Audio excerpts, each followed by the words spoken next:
Dans la localité de Tongo, au Nord Kivu, l'explosion d'une bombe a causé la mort de 9 personnes. C'est la société civile qui a livré cette information. Et puis à l'international, le mausolée du premier président du Ghana, Kwame Nkrumah, vient d'être rénové. C'est le gouvernement ghanéen qui a financé ces travaux ayant permis ce coup de jouvence à ce précieux patrimoine. Bonsoir et bienvenue, mesdames et messieurs, à cette session d'information sur Géopolis Télévision. La RDC entend implémenter la transformation numérique des documents d'identification. Un projet numérique est déjà pris en charge par la Banque mondiale. Une équipe de cette institution financière est venue faire part au vice-premier ministre en charge de l'Intérieur et Sécurité, Peter Kazadi, de l'évolution du projet dont le coût est estimé à un peu plus de 400 millions de dollars américains. Je vous propose de suivre Mathias Chinyabuguma, directeur des opérations AI, qui s'est confié à la presse à l'issue de sa rencontre avec Maître Peter Kazadi.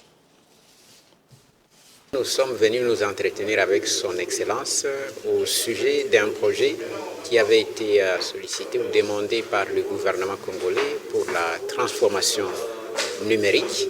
Et donc ça fait plusieurs mois que nous travaillons avec le gouvernement pour la préparation de ce projet.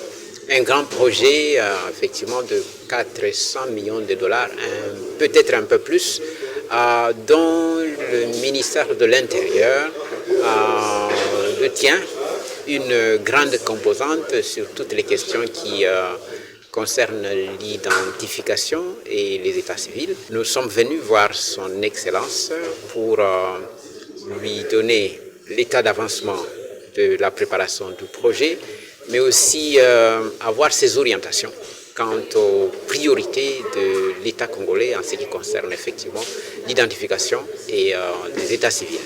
Et nous sommes très heureux effectivement de l'entretien que nous avons eu avec son Excellence et surtout les orientations qu'il nous a données qui vont nous permettre d'accélérer la finalisation du projet. Je pense que nous, comme il a souligné, il y a un travail important à faire en ce qui concerne la question des brevets ou des certificats de naissance, la question de l'identification, des états civils. Et il y a un travail vraiment qu'il faut faire et il se réjouit que finalement la banque, en collaboration avec le gouvernement, est en train de préparer un grand projet pour pouvoir résoudre une fois pour toutes ces questions.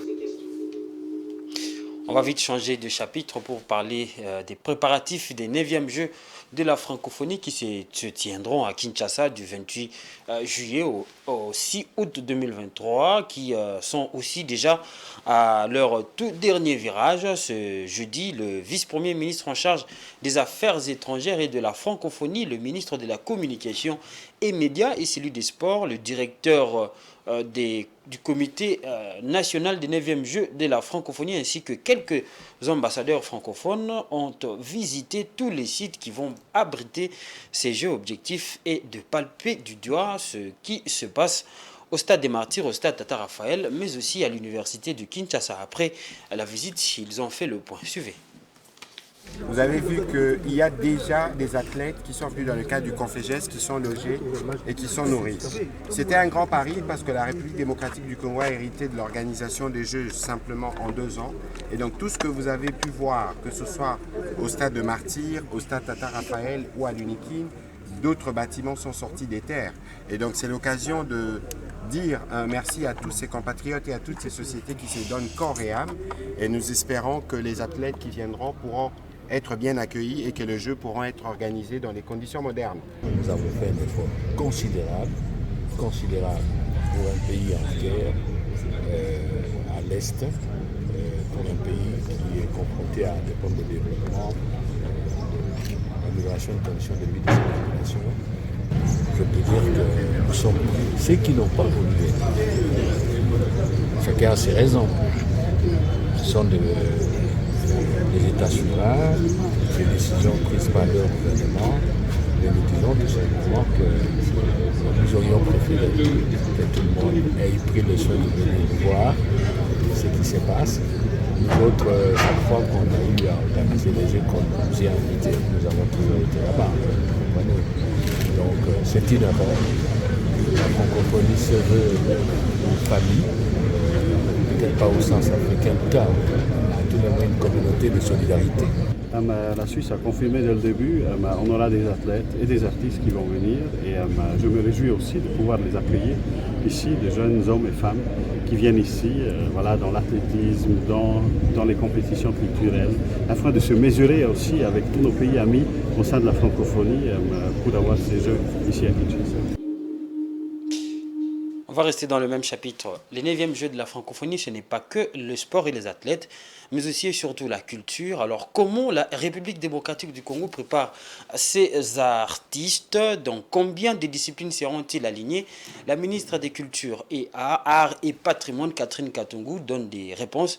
Il était aux côtés du ministre de la Communication, Patrick Mouyaya, et le directeur national des Jeux de la francophonie, Isidore Kwanja. On souscrit pour ces 11 disciplines. Il s'agit de la chanson, il y a la danse de création qui est la danse de scène qui se passe dans une salle. Nous avons conte et conteur, il y a la peinture, la sculpture, installation qui est cette sculpture qui se fait avec les gens dans l'espace d'architecture. Il y a la photographie, la danse hip-hop qui est différente de la danse de scène. La danse hip-hop, c'est la danse qui se passe sur la route, la danse des rues. Il y a jonglerie avec ballon, il y a les marionnettes géantes, il y a la création numérique et enfin la littérature nouvelle. La littérature nouvelle, elle est différente de la littérature tout court parce que c'est la littérature d'actualité, la littérature de ce qui est très réduit, là où on fait des récits très brefs et c'est la nouveauté dans ce qui est en train de se faire.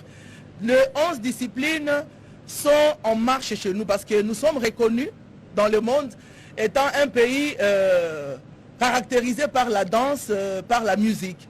Mais nous avons souscrit pour les 11 disciplines parce que nous voulons montrer au monde notre capacité et nos différents talents. Surtout, montrer que nous avons ce que nous devons vendre au monde. En dehors de la danse et de la musique, nous avons des talents.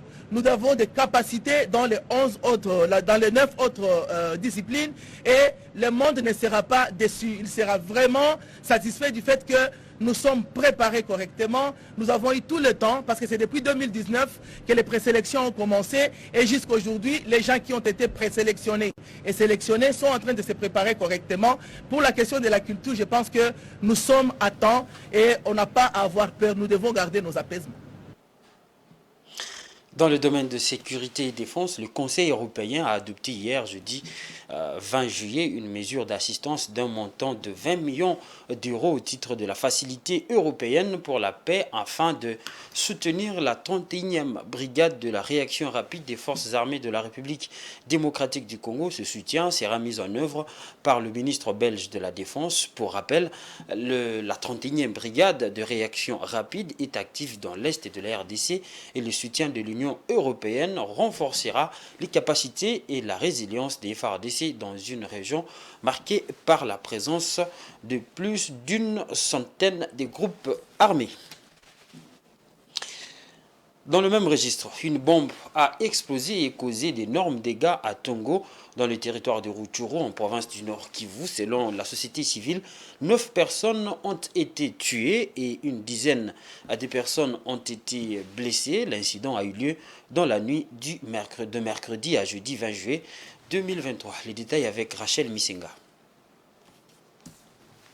9 morts et une dizaine de blessés, tel est le bilan de l'explosion dans la nuit de mercredi à jeudi 20 juillet d'un engin explosif improvisé dans le village Lubwe Sud, groupement des Tongo, dans le territoire de Rutshuru au nord Kivu. L'explosif est tombé de main d'un milicien dit Zoualendo, patriote en français. La zone est minée en raison de l'activisme de groupes armés et la guerre du M23. Les fonctionnaires délégués adjoints du gouverneur dans les chefferies de Bouito, Isaac Kibira, qui livre cette information, appelle les services à envisager l'opération de déménage de cette région. L'engin a explosé par l'imprudence d'un élément censés appartenir au groupe des Wazalendo. La population qui était aux environs a été victime. Il y a eu 9 morts et plus d'une dizaine de blessés. Avec tous les engins qui se trouvent un peu partout sur les lignes des fronts où le FARDC, les Wazalendo et les M23 se battent, la population se trouve dans une situation d'insécurité. Nous demandons aux services de sécurité de tout mettre en œuvre, surtout l'INMHSS, lorsqu'il y aura accalmie, que ces services arrivent dans la zone pour les déménages, a expliqué Isaac Kibira, fonctionnaire délégué adjoint du gouverneur dans la chefferie des Bouito. En attendant les résultats, l'armée doit exécuter sa mission, celle de sauvegarder l'intégrité du territoire national, a dit pour sa part Patrick Ngouka, coordonnateur de Badiika, une ONG de défense des droits de l'homme œuvrant dans les territoires de Rutshuru. Au moins 11 personnes prises de force par le rebelle du M23 dans les villages de Bukombo pour transporter le bien pillé dans les différentes agglomérations ont été tuées dans la nuit de samedi à dimanche dernier par les rebelles du M23, toujours dans la chefferie de Bouito. Les faits se sont passés sur la colline Rubona, non loin de Bukombo centre, où le rebelle du M23 allait s'installer. Selon nos sources, les rebelles ont décidé d'ôter la vie à ces civils après avoir appris que le milicien dit Wazalendo s'est préparé à lancer une offensive contre eux sur cette même colline. D'une province à une autre, le chef de l'exécutif de la province du Haut-Katanga s'est rendu dans le village de Lupembe pour l'inauguration d'un centre de santé. Sur son chemin, Jacques Kabula-Katwe a saisi l'occasion pour inspecter les travaux d'entretien de la nationale numéro 5, tronçon Kasomeno-Kilwa, Poito, et ce grâce à l'atelier qu'il a mis à la disposition de l'Office des routes. Un centre de santé à Lupembe, village du territoire de Kasenga à plus de 200 km de Lubumbashi, dans la zone de santé de Kashobwe, est désormais une réalité. Le gouverneur Jacques Kabula-Katwe est accueilli par une population particulièrement mobilisée et à laquelle se sont joints les membres des différents partis politiques de l'Union sacrée, dont l'Action pour la rupture et le développement ARDEV a procédé à son inauguration. Aux côtés du gouverneur, ses ministres du budget, Jean-Lévi Chamamouassa, de la santé, Joseph Nsambi Boulanda et d'autres autorités politico-administratives, militaires et coutumières du territoire des Kasenga. Une ambiance de fête a entouré cette manifestation. Il a réalisé beaucoup pour nous. Il a construit pour nous un hôpital. Nous lui donnons toute la chance. Jacques Kabula-Katwe a souligné les soucis du chef de l'État Félix-Antoine Tshisekedi et de son gouvernement de moderniser ces coins du territoire des Kasenga. C'est grâce à une seule personne, et cette personne, c'est le président Félix-Antoine Tshisekedi Tshilombo. Il a le programme dit des 145 territoires, là où il travaille pour tous les territoires. Et nous, les gouverneurs, nous devons être au cœur des territoires pour donner des solutions aux problèmes de la population. Aujourd'hui, la route devient opérationnelle depuis Kasomeno jusqu'à Lupembe. Coup de chapeau à lui, applaudissez. Il s'ensuivra l'inauguration proprement dite du centre de santé par le gouverneur de province. Cette structure hospitalière comporte un laboratoire, une spacieuse et moderne salle de soins, l'infirmerie, une pharmacie bien fournie, une structure qui rassure les habitants de Lupembe et de ses environs. Nous sommes dans la joie de voir le gouverneur à Lupembe aujourd'hui. Je remercie le gouverneur de nous avoir aidés. Nous lui remercions pour tout. Ce geste posé par le gouvernement provincial du Haut-Katanga rentre dans la vision du chef de l'État, Félix-Antoine Tshisekedi Tshilombo. Nous sommes là, tous les partis politiques et membres de l'Union sacrée, réunis ici à Kasenga. Nous sommes en train de féliciter ici Jacques Kabula-Katwe, qui n'est pas en train de suivre les brouhaha au niveau des réseaux sociaux, mais il se met sur terrain. Là, nous sommes presque à 300 km de la ville de Lubumbashi pour inaugurer un centre de santé de qualité. Désormais, tout Lupembe et ses environs auront accès aux soins de qualité et dans des conditions acceptables. L'actualité, c'est aussi au-delà de nos frontières, mesdames et messieurs. On va parler de l'actualité avec la page internationale.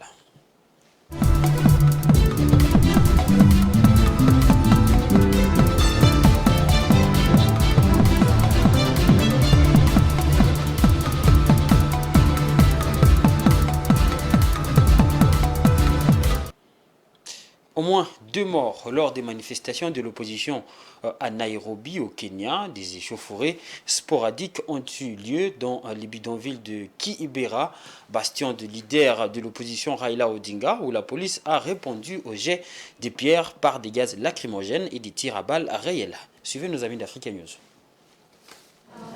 Dans cet hôpital de Kisumu au Kenya, des médecins sont au chevet des personnes blessées dans les manifestations dans la localité a été le théâtre.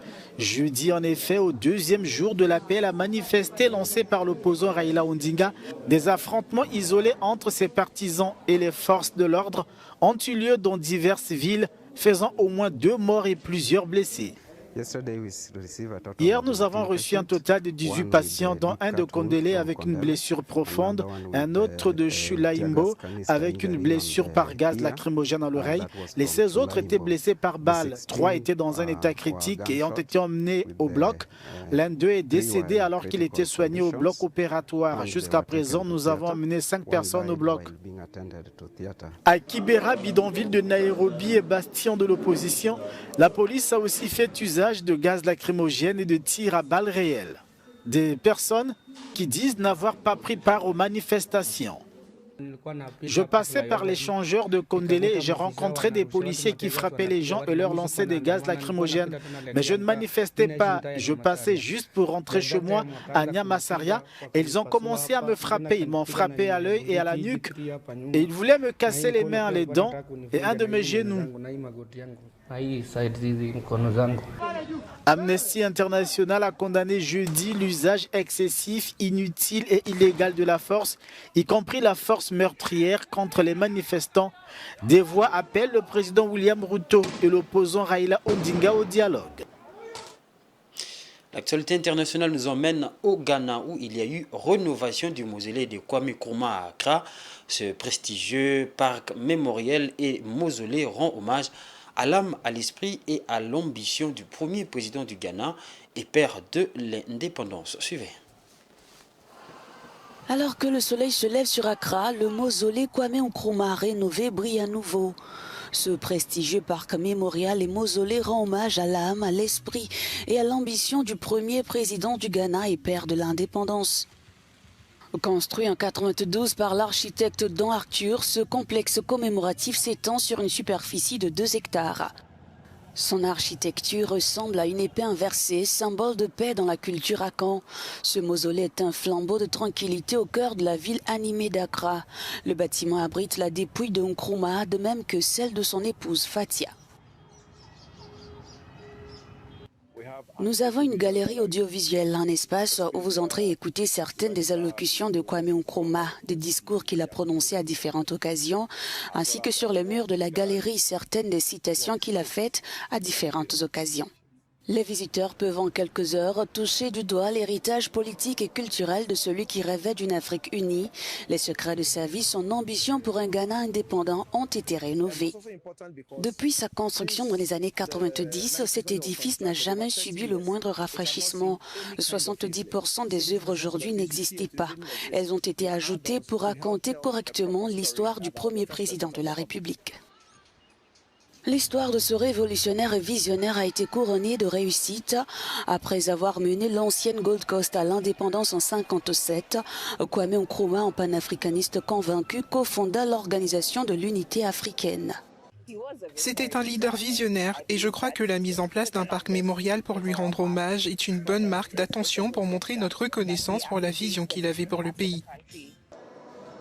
Le parc mémorial et le mausolée témoignent de l'esprit indomptable de Nkrumah, sa quête incessante d'indépendance et sa croyance inébranlable en l'unité panafricaine. Ce musée est une belle dédicace à un grand homme. Le voir reposant dans le mausolée est très puissant. C'est une vraie expérience émotionnelle. C'est un endroit formidable, je le recommande à tous, il faut essayer de le visiter. Ce lieu est une référence pour ceux qui souhaitent se connecter à une période fondamentale de l'histoire du Ghana et de celle d'un homme, Kwame Nkrumah, dont le plaidoyer influent en faveur du panafricanisme résonne encore aujourd'hui.